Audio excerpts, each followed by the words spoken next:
Hi, JP. You're on mute. How are you? Hi. I'm good. Thank you. How are you? I'm good, thanks. You how many are we expecting, do you think?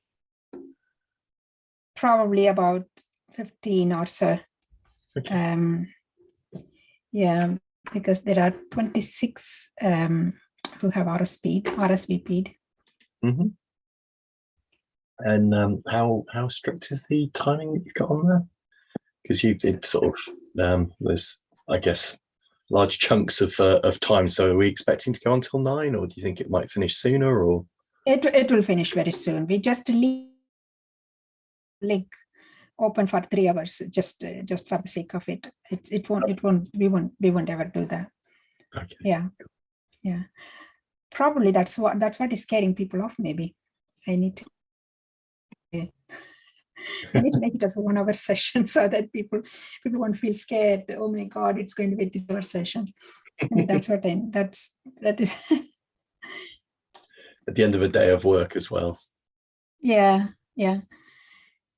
But we have the reason why I left it for 3 hours is we have stayed for 3 hours with the interesting conversations after the you give the session. It might be even 40 minutes, even less, even 30-minute session. Now after that, people have discussed with the passion, and then they just went on and on. And the speaker, no one felt when they need to leave. I need to leave now. Why is this? Oh my God, it's dragging. No one felt that. No one felt. Everyone was okay. Let me ask this question. Let me answer this question, and it was going like that until 9 o'clock. That's usually the case, but we can finish. But we can finish sooner. We don't have to. But it is a good thing that I need to publish only for 1 hour. And then extend it if people are keen and want to stay. Yeah. I just wondered whether you could make me a co-host for the duration of this, because I've got a couple of breakout bits that I've got set up. So if you could please. I think either I can make you a host or you should be able to co-host, and then I should be able to do breakout rooms. Okay. So if you find me in the participant list, you should be able to click on me and there's make co-host, and that means you've got full control over things. I can just do do things, screen sharing and so on. Let me share my screen and show you my desktop. Hopefully it shares what I am seeing as well. Yeah. Mm-hmm. No, I meant on Zoom. Yeah. So in here, see, I can see here. So it's not actually showing the the Zoom window. It's only showing me the meetup window that you got underneath it. Okay. So where are we? How about that now? Yeah. So you should be able to make a co-host. That's weird. Yeah, it only has that make a host. It doesn't have that anything else. Probably no. It is recently updated version. It's not a. You need to go into the actual. It's to do the account management. You have to enable co-hosting in there for it to work. Okay, so in the administration part of it. Yeah. Okay, so probably next time. It's probably a bit late. What I can do is initial part, letting people in, those kind of things I will manage, and then I will make you a host. Then you can manage the breakout rooms, and then probably there is no need to make me a host again. Well, we can pack it necessary, but we'll see what happens. But yeah, okay. What happens? Yeah. And at that point, I will make you a host, and then you can continue. Yeah. So that you're not distracted from letting people in and those kind of things. Yeah. So for future reference, in case you want to check it out, that's the chat in chat that explains how to enable co-hosting. So when you have a moment, if you want to, you can set the meeting up so that it future meetings up, so do that. Okay. I hadn't realised it was it's actually an option. I will save it elsewhere because this won't be available once we exit the Zoom window. Yeah. Come on. Yeah.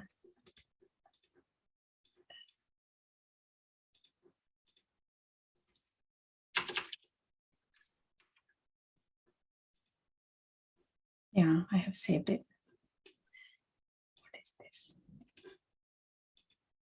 Okay. I can also Google to find out if I have lost this.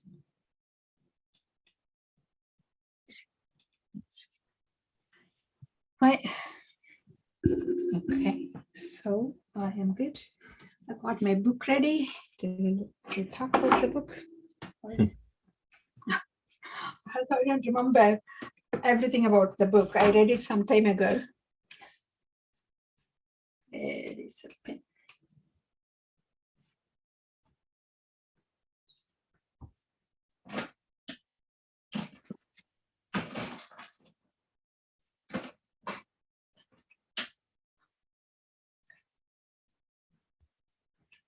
How was the day today? It's been good actually.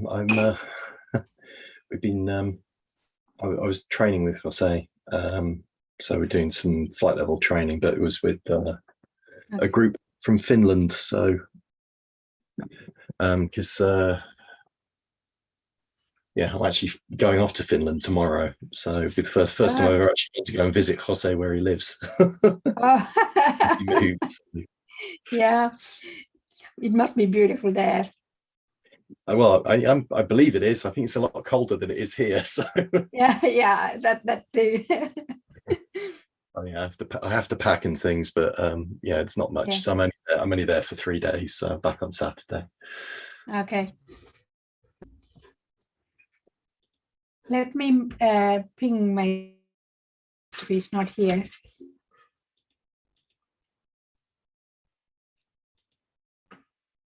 He's usually here by this time.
He usually joins sooner than this. Hope he's all right. He's in here. He's waiting. Hi, Terence. I was wondering what happened. You're still connecting to the audio, so yeah. Okay.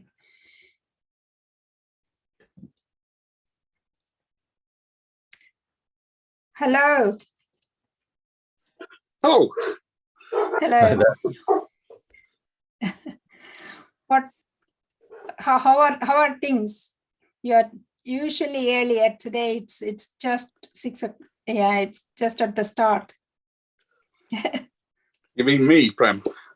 Yes, you. Yeah. Oh, things are busy. Sorry, can you hear the dogs, or is the noise cancelling working? It's I can hear him. Okay, no problem. Sorry, it's just let me see if I can change. Are you dog sitting? Can you hear me? Yeah, I can hear you. Yeah, are you dog sitting as well? Yeah, dog sitting, child sitting, everything. Right, I've tried to lock the door. The dog may still charge in and make noise. If so, I'll hit the mute button. But Right. Okay. Have you got your book review ready? Kind of. Yes. Okay. Kind of. That fills me with confidence. You've read it twice. I've just noticed John Paul's there. JP's fine. Everybody, that's what everybody. So. So I don't. How was your holiday, Pen? I've not spoken to you in ages. Sorry. Yeah, I've been in India. I just come back, so I'm still recovering. It took me 1 week to recover from jet lag. Wow. I was sleeping and I was feeling sick. And I don't know. It was because I stayed there for a month and came back. Yeah, but yeah. JP, how are you? How's your day been? Yeah, it's been good. Been busy. Yeah, I've been. I was saying to Pram, I've been training earlier, a little bit earlier on. So yeah, it's going to be a long one, I think. Are you happy for people to ask you questions as you're going through, or do you want Q&A at the end, or do you not want any Q&A? Because that's no. We'll do Q&A at the end. I mean, if people have a question in the middle, then we can do stuff. But I mean, I think I'll just let's just see what emerges. Okay. Has it been a long day? Well, you know, it's spending a lot of time on Zoom can tire you out. So yeah. I always find training is one of the hardest and most tiring things, whether you're giving it or whether you're receiving it. I don't know if it's the mental overload that you get from, hey, I'm taking in new information and I'm trying to make all those connections, but it just, the end of every day feels like, oh, I really feel like I've worked even though I've been on a training course. we only online we only tend to do 3 hours maximum. Okay. Just because, and then we throw in breaks every at least every hour, where people have like 10 minutes just to go and wander. The problem is with the difference between this and in person is that it's you're staring at a fixed point the whole time, and that's not very good for your eyes. So your eyes tire very quickly, and then you're generally sitting down. I mean, I'm standing up at the moment, but you know, if you haven't got a standing desk or you know, you've not got great mobility, then you're pretty much sit in a fixed position for ages, and that's not, you know, it's just really tiring. So yeah, not good for people. On top of the brain overload of new information. So yeah. There are 5 people in the waiting room.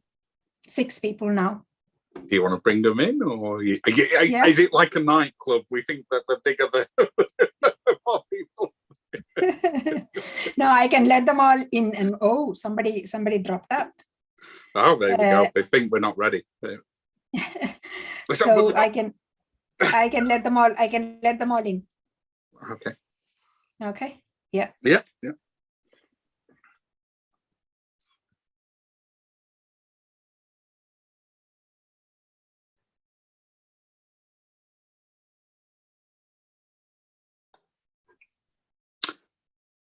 Good evening, everyone. Welcome Tutu, Monique, Robert, Mohammed, Orlando. Hello, welcome.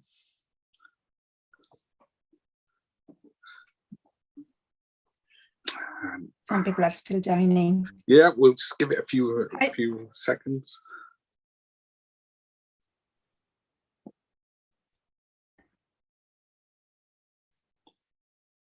Hi, Tutu. Are you at BP? Hi. Are you at BP now? Hello. I hope not. Good to have you back. How was your trip? Oh, Tutu is Capgemini. Sorry. I hope she's not working at BP, but she's not talking. There was someone else who was coming to our meetup, and then in BP in one of our BP sessions, she came to me and said, "You're not recognizing me. I was in the meetup last time. Do you not recognize me?" And I thought that this time I'm really sorry. I don't work at BP. No. Not yet. You never know. Tutu, let's keep our options open. Yes, absolutely. But now I do remember yourself and Terence, you both were in a training course recently, right? Yes. We have one certificate we have, the other certificate we are waiting for. So we did our agile coaching certification. Yeah. Now we just got to wait and see if we've got it. Oh, okay. Finally, Natasha is in. I think it is to do with my internet connection, apparently. Natasha is. There we go. Hi, Natasha. Oh, it's still collecting audio. Okay, connecting to audio. Hi, Natasha. Hi, Prema. Good to see you. Good to Well, hear you can't see me. Yeah, I can't see you yet. Natasha is in BP. Hi, how is BP? Yeah, it's fine. Had a day off today, so I was relaxing. So I'm ready for your event tonight. Yes. Hi, Monique. How are you? I'm good. I had a full day of learning new skills, and I'm still able to get some more new input. Where are you at the moment? At the moment, I'm in Switzerland. I'm a Scrum Master in Germany, and I quit my job to get into a traineeship where you learn coaching skills. And I thought it would be nice to come or to do it at the same time as traveling. So I do travel a little bit, but right now I'm actually not that much touristy traveling. I'm just working at a farm, and then using the time to read, and today to spend time with my class. Yeah. Fantastic. Mm-hmm. Sounds amazing. Yeah. Yeah, it's a little bit tough sometimes to get everything. Yeah. All right, but it's okay. Hi, Mohammed. How are you and where are you?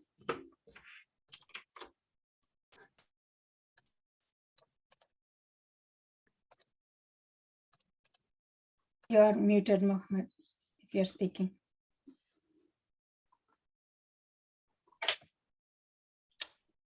Hi, Orlando. How are you and where are you? Hi, sorry, I'm not not able to turn on the camera. Yeah, I'm from Portugal, here near Lisbon.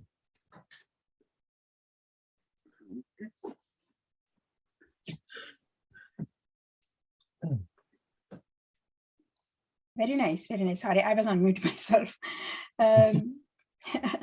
Cool. So looks like others have decided not to join another Zoom call today. We are not going to record. So this is currently, I thought I will record at least the first part, the book part. Let's see if people are joining during this time, or maybe people may be joining at 6:30 to just for JP's session, not for the first part. That's possible as well. So we will leave this live streaming for just for the first part, and then we'll close it because JP's part is going to be very participatory.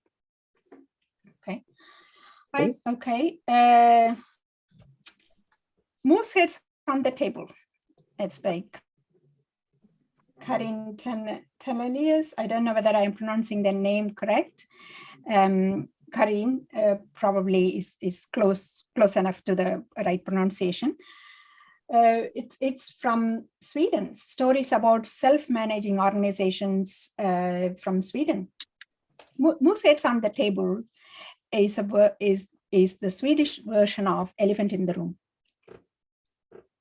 that's what it's given in the introduction. It's the same as the elephant in the room, but this is how we say it in Sweden.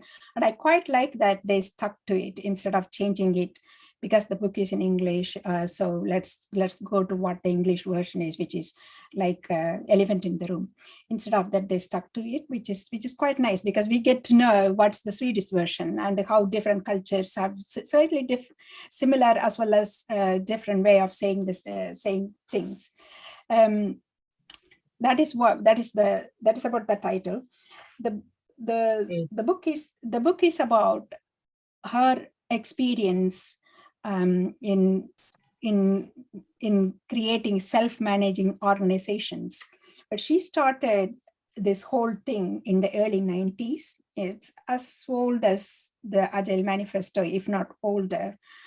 And when she at first started doing this way, people were not quite believing in it, that this would work. So initially she even mentions in the book that she decided not to speak about it, not to make big issue about it, and she was going to try whether this works or not. She herself was inspired from a book called Maverick by Ricardo Selmer. And it suited with her personality. She didn't like being in a hierarchical, bureaucratic organization and things like that. It suited with her personality, and she was quite inspired by what he was saying, and some books she was reading, and how it was not the same in the conventional organization. So she wanted to try, and she started trying as well. In this book, she has got case studies. She has just mentioned the case studies, three case studies from when she was a consultant, when she applied this bringing up the self-organizing or self-managing organizations, and then two other stories. Interestingly, by buying the companies and making them a self-managing organizations and giving away the authority, because somebody in her network said that we can't wait for the CEOs to change. What we are going to do is we are going to buy the companies from them, and we are going to change them, and that's how we are going to do. Otherwise, it's just a long wait. And that was very interesting as well. So I was intrigued, and then I read through all those things. What I quite like about her writing is that it's very honest, and she writes about the successes, the trials, and the failures, including about herself, the areas where she had to challenge herself, and then she had to learn a few things herself. One of the things she refers is the listening skills, that I quite didn't have the listening skills before. I quite didn't know how to, there was one place that she was referring that when someone in one organization, when she was applying these things, people didn't quite trust her, and it was quite uncomfortable for her to be in a position that people don't trust her, because she was quite known for being a very reliable person. So it's quite good book, as well as in the writing style. Her co-author Lisa, she joins in, and then she adds boxes like this to add different things from co-authors Lisa's voice, like how your regular business self-help books would be, like you do this, these are the 3 things to look out for, that kind of things she lists out in those boxes. And also the boxes are differently they have different border lines to differentiate whether this is an insight or this is there are 3 pillars they are talking about, whether this is a summary or whether this is a slightly different story. So you can differentiate, and you can quickly just pick up what's going on here. Whereas the entire book itself is in Karin's voice, how how the stories happened, how those organizations, how the changes happened, and what were the learnings from there, and what were the strengths that she brought up, and then what were the challenges, things like that. Different industries. First one was hotel management, and then training company, and one software company, her own brother's software company. He was the CEO, and then at some point he approached her, and then this company is really failing. I need you to change it and make it better. And that was really humbling to see. It was a startup company. It started by him. He was a developer, and later on, when it became a bigger company, how he struggled to see that a different structure being imposed, and not everyone was owning the outcome of the company, the business of the company, like that, and how when she stepped in, how she brought that things back, all those things. So I really like this. Book, not just because now we are into self-organizing and this all those things in the agile world and other things, but she tried when this was not heard of, and she went ahead with it, and it has been working, and they have been doing it for the last 20 plus years, and now they have set up tough leadership, tough TUFF, tough leadership company. Tough is the same tough in English, TOUGH, tough in English. And they run the training company in helping others to become similar kind of leaders. Anything you want to ask? It's a very small book. It's 150 pages only. It's not very big. You can see it's a very small book. And what else? I think it's not expensive.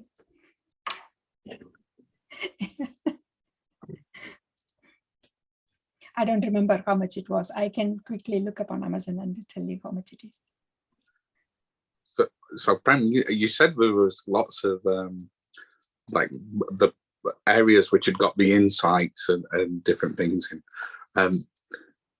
What would you say was the biggest insight that you maybe took away personally from it? So she talks about as well. It is very difficult for the leader to give away the authority, and any leader. So when you are in a position of leading, then how you give away the authority, only then you will be able to get everyone to own the responsibility.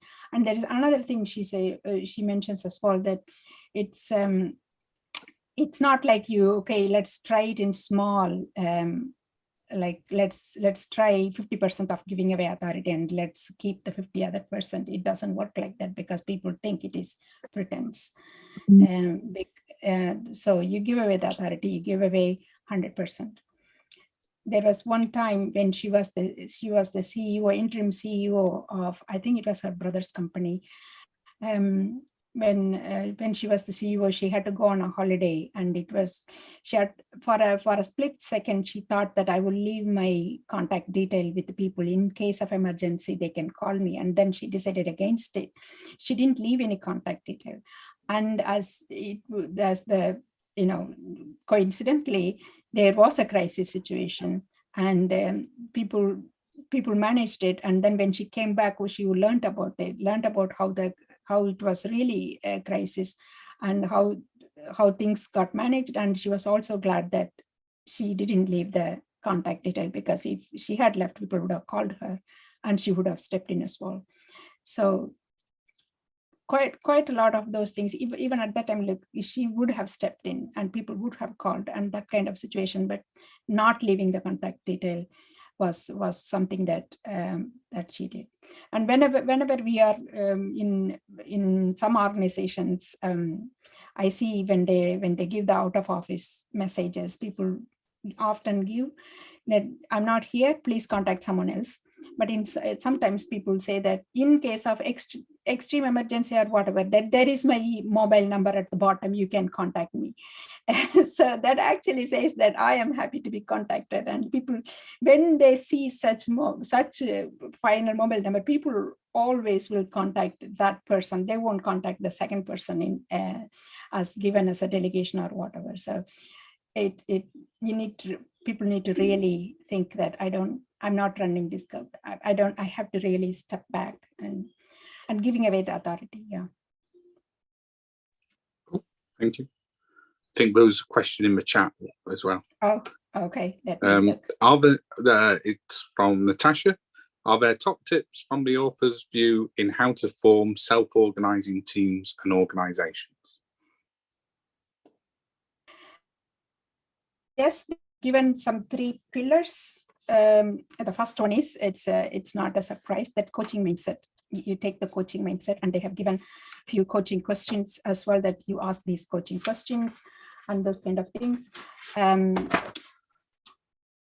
And focus on the working climate. That's something interesting. It's like, first observe what's the current climate. And there are some lists they have given. What does climate mean, and how do you approach, how do you map the current climate, and how do you shift the current climate, and those kind of things. They do give a little bit of detail into that. And then the third pillar they say is the culture of mandate and involvement. So what mandate is that get the agreement from everyone that this is how this decision is made, and then we all agree, and that's the mandate. Take that mandate. If people don't agree, they have a choice to not to be part of what's happening here, and give them a choice and that kind of thing. So have that clear agreement at the very beginning. State clearly what's happening here. Like when you go into a team, say that this team, we are going to be working in agile ways of working. Do you want to be part of it? Let's have that discussion now. Then you just later on resisting and then creating conspiracy theories and whatnot like that, right? Instead, let's have the discussion now, and having that agreement in the upfront is something they recommend. Does it talk about what to do if people don't agree? Is it literally okay, I'm going to respect the decision of the team or one member of the team? No, she does say that if people don't agree, actively support them in finding a different role suits their needs. Okay. Talk to them separately, and then if people want to do in a regular way of working, find a project where it is in the conventional way of working and ask them would they like to be, would they be happy there instead, because this product is going to be built in another way of working. If you don't want to be working in this way, there is another project which is working in a style that you like. Would you like to be part of that? Have that clear understanding so that they are happy and everyone else is happy. And make that decision sooner than later, instead of forcing everyone to be, forcing everyone that now you are agile kind of thing. Sounds good.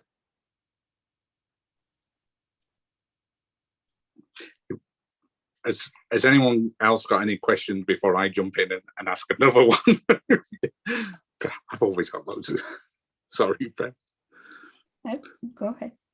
So was there anything you read in the book which you sort of disagreed with, or maybe thought, oh, that's not the approach I would have taken, or that went against conventional wisdom, apart from giving everyone the control? I don't disagree with some of the things, but sometimes I thought that may be difficult for me to try. For example, in one session, in one approach, she tried, let's have the Musets on the table. Like that would be the first conversations you would have. when you enter the meeting, in that particular transformation, let's say it's a transformation or something like that. In this particular organization, we are transforming them or whatever we are doing here. So for that company, she took this approach. In every meeting, they would go in and then say that let's have the moose heads on the table as the first conversation, which means that let's have the elephant in the room as a first conversation. What is the uncomfortable thing here? Let's talk about that. Let's bring up that first. And that kind of thing. I don't know whether I will be able to. It's a good thing to do, but I don't know whether I will be able to. I don't know whether people will find that workable way of doing it, or people will find that that's a funny way to start or something like that. So yeah, but I think Monique's got a hand up.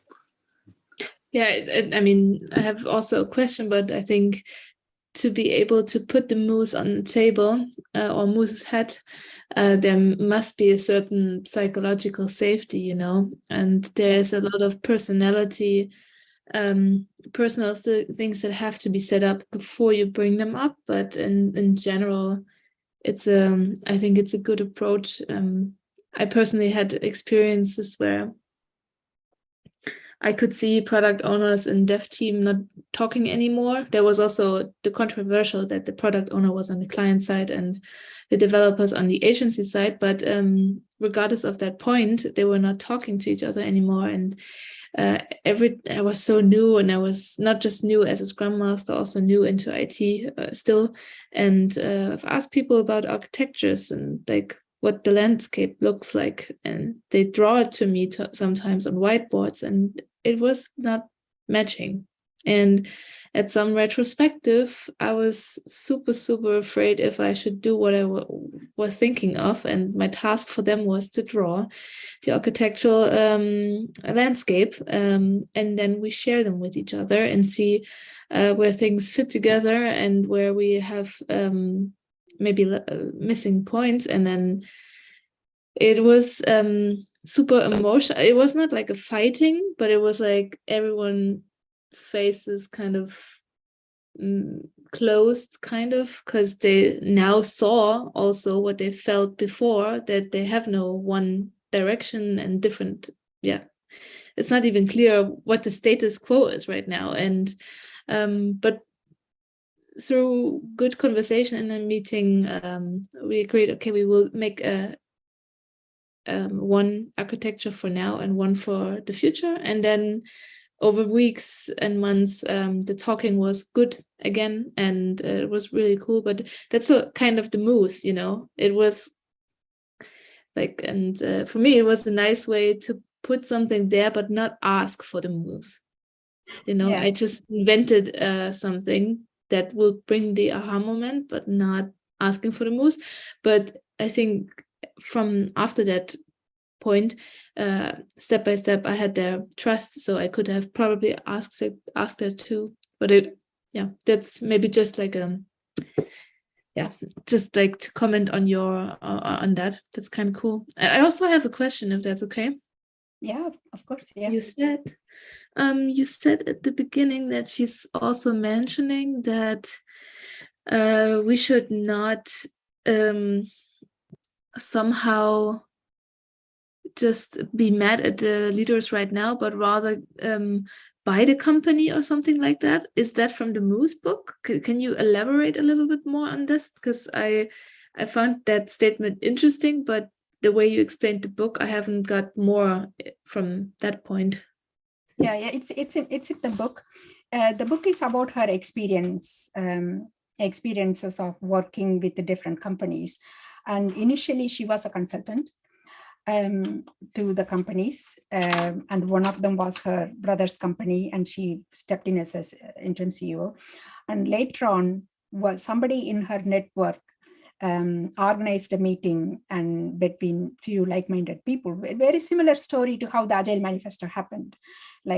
So here somebody brought in some like-minded people together and then proposed that instead of us working as consultants and changing the mindsets of the CEOs, how about we buy companies and change the companies and then show to the world that this is how it should be done.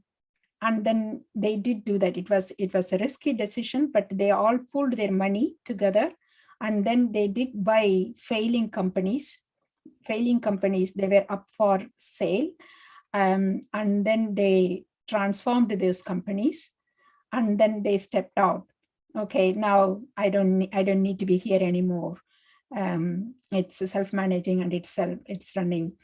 There was a call center they bought, and then they transformed.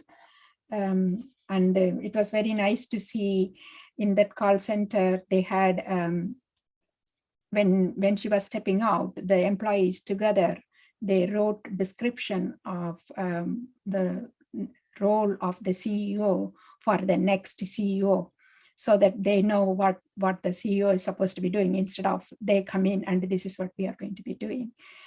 And also, I don't know whether it is another place or at the same place, they had, I think it was the call center, they had job description for the new recruits, that scare away list, that in our organization, everyone will have to own what they are doing. If you're not happy, please don't join. And that kind of things. Those were all written by the people themselves. So yes, they did buy companies, and then they did transform, and then they stepped out as well. Yeah, nice approach. Do you think, Prem, that we can do it? No. In your opinion, do you think it was easier because they were able to be the CEO as opposed to, hey, I'm just someone who's working in the company? It's all that is one part, but if you think from a different perspective, that if you go in as a CEO and then you say that I'm not going to be managing, and she was writing about that one experience, I'm not going to be managing like how you are used to seeing a CEO managing you. I'm just going to coach you. I will have one-to-one time with you in case you need me, and you will own what you are doing. And there were people who were not happy about it, because there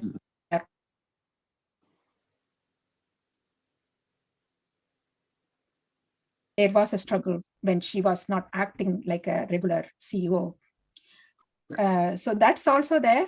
I'm sure you see that as well, Terence, that when we always thought that when we were just a team member, when we were not with any power or whatever, then we always thought that if I had that power, probably it will be better. But now you are in a position that you are a SLT, you have few powers, in some kind of power, right? But is it any better? Don't use the power. Don't rely on the power to get things done. It just makes people, I won't say hate you, but have harsh feelings against you, because then they feel like they're being forced to do it, as opposed to giving them the opportunity and then taking it and wanting to.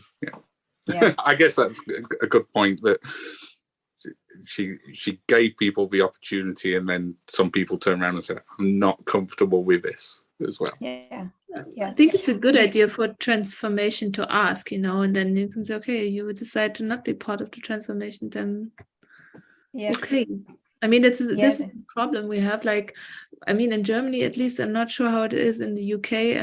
You hire people, and in their contract, there is a certain role. It's written there, like, this is your role. But how we're living in a changing world, like even the roles we have in the company are changing. We're always looking for new people, but we don't change them. And the way we also do the contracts is like, it's easy for people to back up and be like, but I'm hired for marketing SEO. Why should I do this and this? And I think even in the hiring process, I mean, at least I I talk with people about expectations. I talk about what the developers will have here, but also what we want them, that they kind of design with us, like the future, not just the products, also the organization.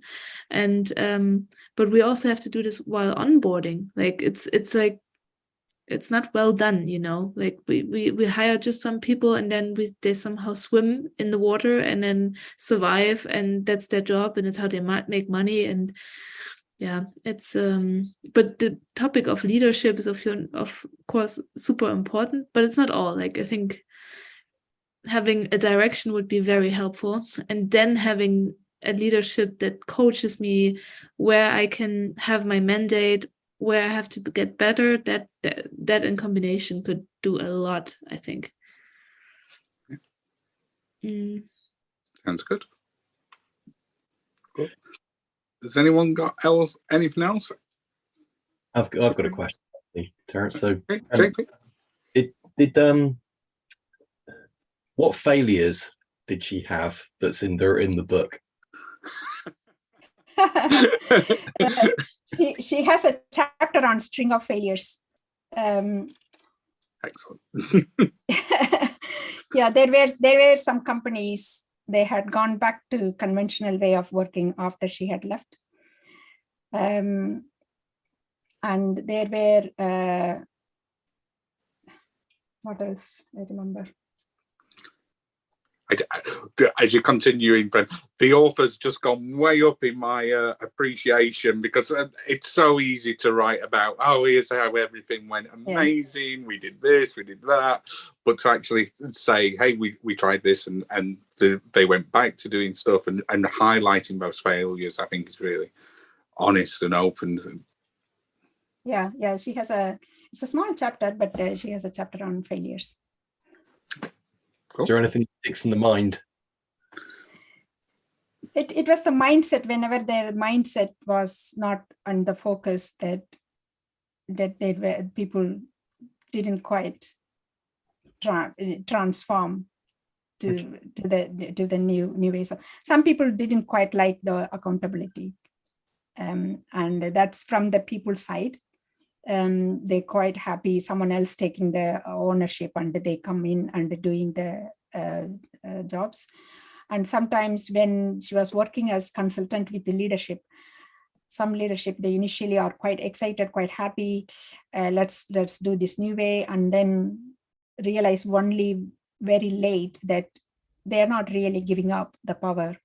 They're not really, so they're only doing, well, even with some genuine leaders who really wanted this way, they learn that they are full of ideas. They want to give the ideas. They want people to work on their ideas and that kind of things. So, yeah. Thank you, JP, we have taken 10 minutes of your time.